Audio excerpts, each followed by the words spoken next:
Whichever logos this filter lands on, we're gonna mash them together. Okay, up first we have Nickelodeon plus Starbucks. Okay, let's see how this goes. Okay, so basically what I'm thinking for this one is somehow we can stretch the Starbucks girl to fit in this weird blob shape.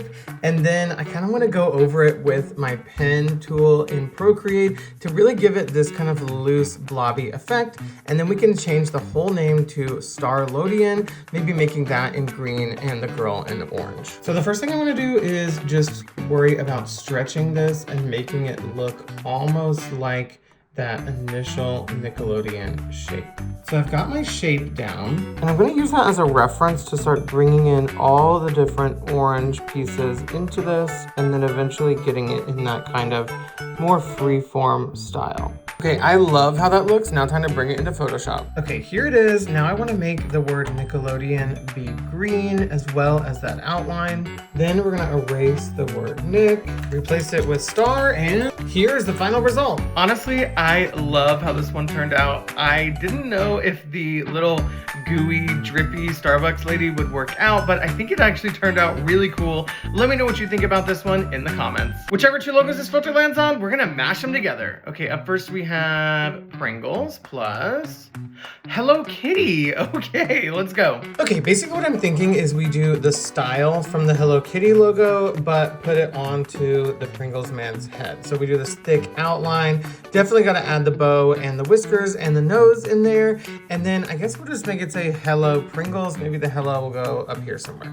So in order to achieve this, I'm thinking I'm gonna select all of these different parts from the Pringles guy, flip Hello Kitty so the bow's on the right side, and then delete the eyes, and move it into place. Now we need to make sure everything is in place. So like making the mustache and the eyes a bit different shapes and smaller just to all fit within there. I'm gonna bring the eyes down and the eyebrows up and over. Now I'm gonna go ahead and grab the word hello from the original logo. And originally I was thinking up here, but I'm actually thinking maybe we put it down here and try to rearrange all this just a little bit. So I'm gonna go ahead and do that off camera, and here is the final result. I'm actually surprised I've never done this one before because these two logos just look so similar yet so different.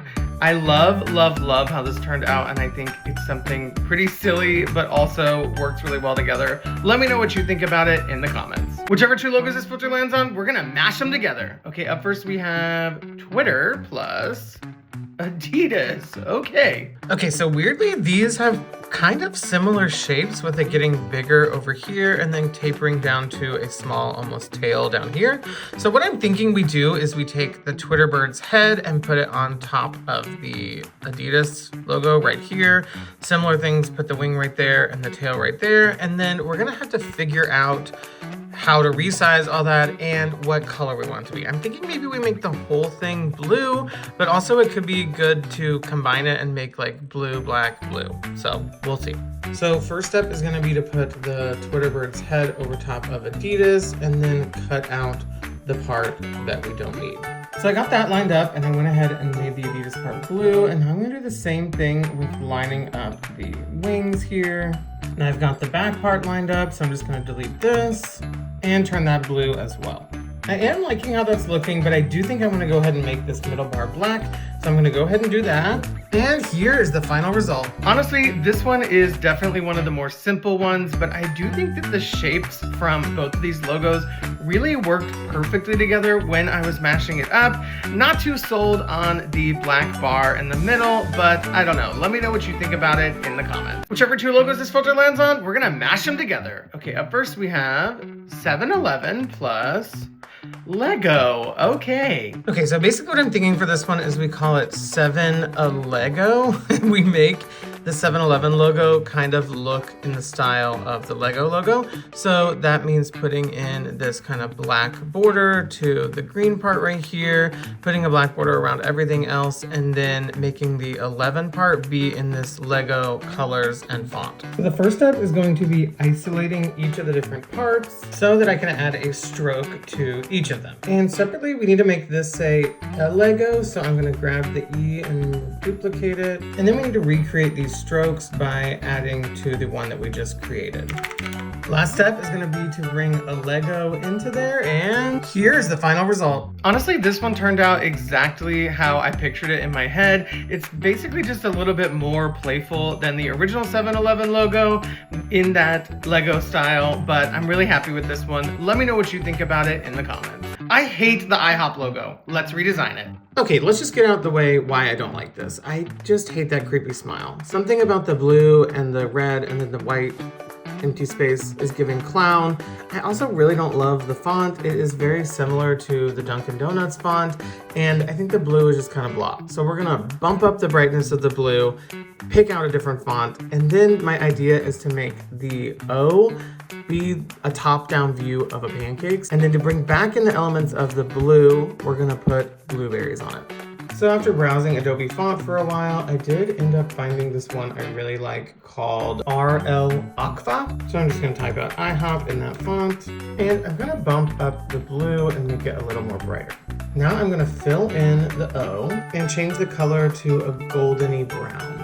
Now to make it look more like a pancake, I am gonna add a little pad of butter on there and a handful of little blueberries. And then the last thing I wanna do is just add a perfect circle behind the whole thing, and here is the final result. I think this is a subtle redesign, but the font definitely has much more of an impact, as well as just including something that is iconic to what IHOP stands for, which is International House of Pancakes.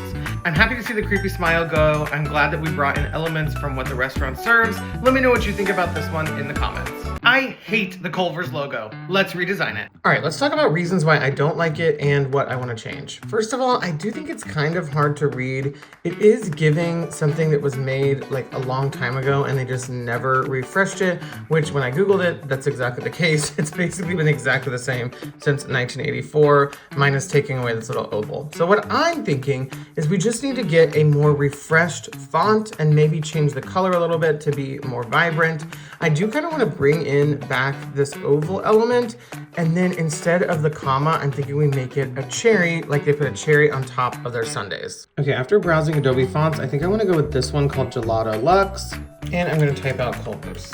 And I'm thinking this blue needs to be a lot more vibrant and legible. Now time to erase that and make it be a cherry instead. Now I'm gonna bring back in that rectangle shape. And finally, the last step, I'm thinking I'm gonna add maybe like a little chocolate drizzle just to the top of this to really hit home with that custard feel. So I'm gonna go ahead and do that, and here is the final result. I am so happy with how my redesign came out. I think it just is so much more legible and playful, and also brings in elements of something that the brand is really known for carrying in the restaurant. Let me know what you think about this redesign in the comments.